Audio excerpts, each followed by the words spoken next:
ahead and grab the hubcap and gently pull away. I'm going to go ahead and use our 19mm socket and remove the lug nuts.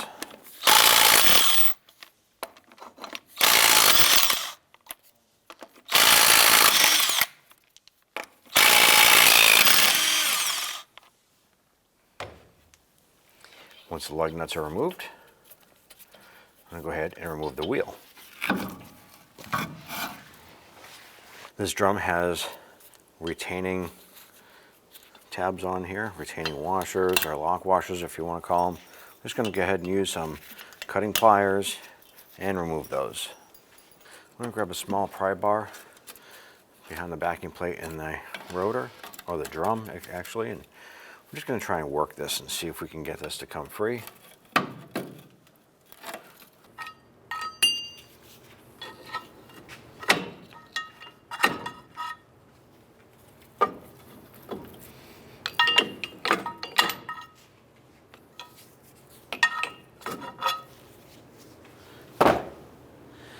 Now I should be able to go ahead and grab that brake drum and slide that off. I'm going to go ahead and clean down our brake components here. We're going to go ahead and remove this upper spring. We're going to go ahead and use a pair of pliers here. Get up underneath, pop that out, and remove it off of the adjuster tab right here. I'm just going to set that aside. Next, we want to remove this lower retainer spring that attaches to both brake shoes. In doing so, we'll release your adjuster up top. The adjuster itself comes off in accordance with the rubber boot in the back here. So you want to make sure that when you reinstall this unit, that adjuster screw or gear lines up with that rubber boot right there. Go ahead and remove the spring off of the shoe here. You want to grab the forward mounted shoe, pull this out and away from behind their spring. Go ahead and grab the rearward facing shoe, pull that out.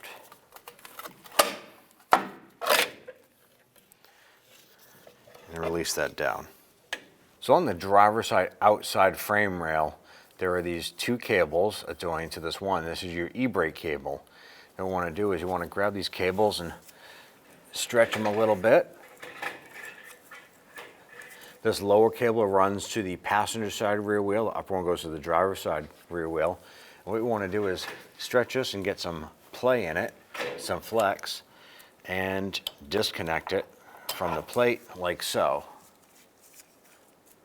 Now on the e-brake unit here, you have your cable that runs through, and right underneath is a spring tab right here.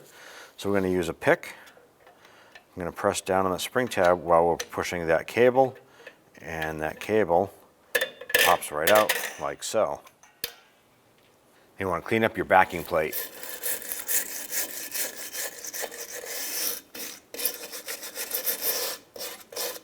You want to inspect your wheel cylinder, make sure there's no tears, any leaks, anything like that. Inspect all the way around. Make sure the backing plate is still solid, not rusted or soft. Now you want to go ahead and on their contact points, 1, 2, 3, 4, 5, 6, we're going to put a light dab of grease where the pads come in contact. Make sure when you're getting your new shoes, you want to make sure that everything matches up, same as the original. All right, next we want to take our cable, feed it through the spring.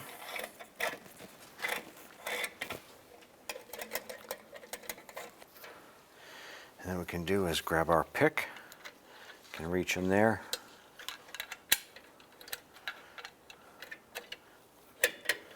And once we have that pulled up, that spring clip will pop back up and lock that e-brake cable in place.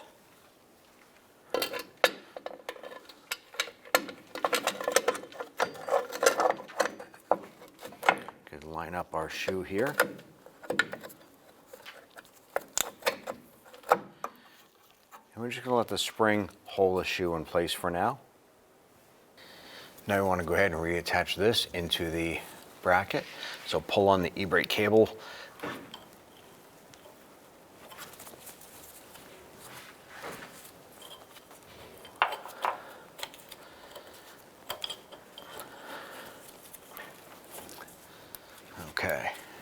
So now what we want to do is get this part of the shoe into the slot in the cylinder, and then down below, get this in behind this little mounting bracket here.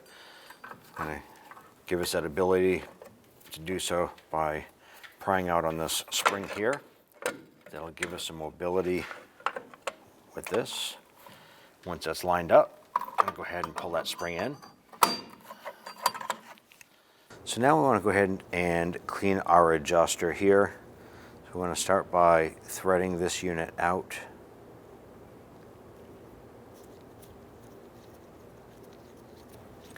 It's looking pretty clean. There's not much debris at all on here. If you do have debris or rust, go ahead and clean it off.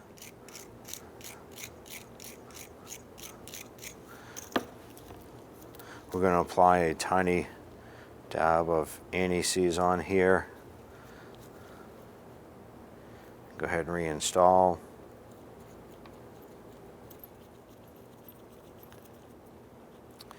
This end here pops out. Inspect inside. See if there's any debris or rust inside.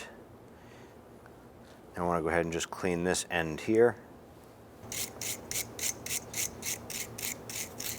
Go ahead and apply some anti-seize to this here. We don't want that to ever rust up on us. I'm going to slide our little clip back on. The higher part of the ridge fits into this notch here. I'm going to go ahead and slip that on like so.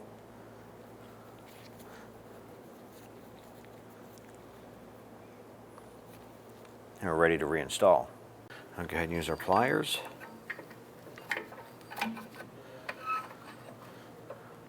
And pry this out and slide our shoe in.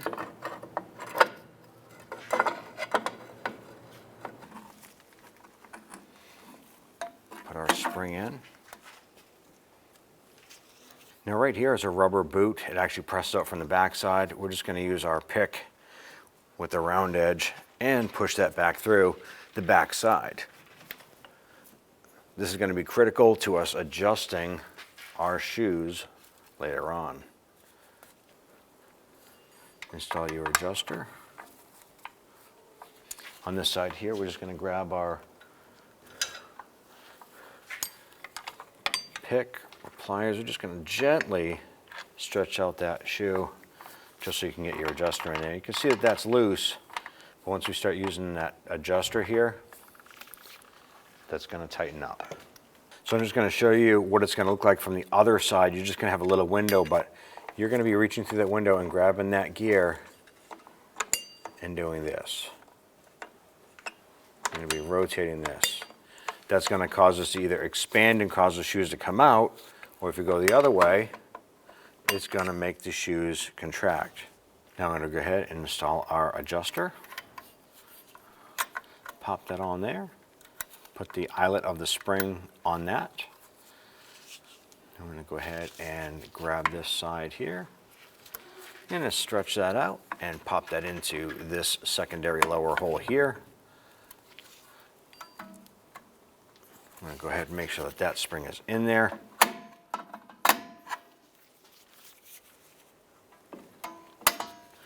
Okay. Now brake drums have a tendency to be shipped with a light coating of oil, so we're going to go ahead and clean that just using a solvent. Spray it down, and then we're going to wipe it out.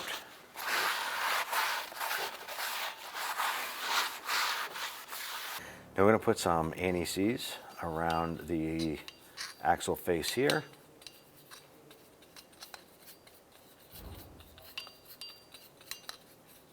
I want to go ahead and line up the drum. Now we're going to do a test fit. And at this point here, it doesn't feel like we can fit the drum on, so that just tells us that our shoes are expanded too far. Let's go ahead and close this up.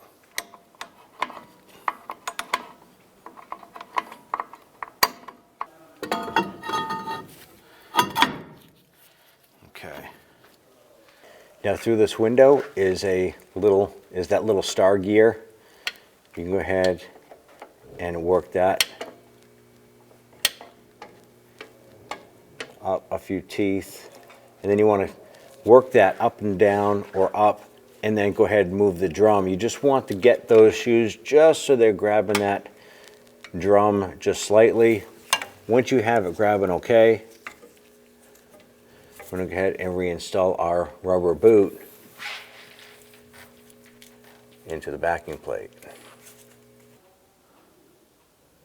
We'll go ahead and install our wheel.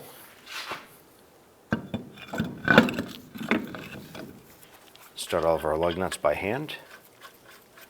Then we'll go ahead and snug those down.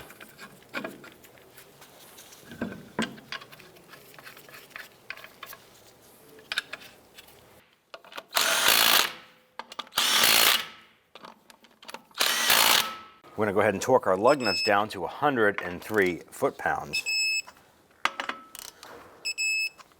If you have a wheel cap on your vehicle, identify the location or the notch where the valve stem would be.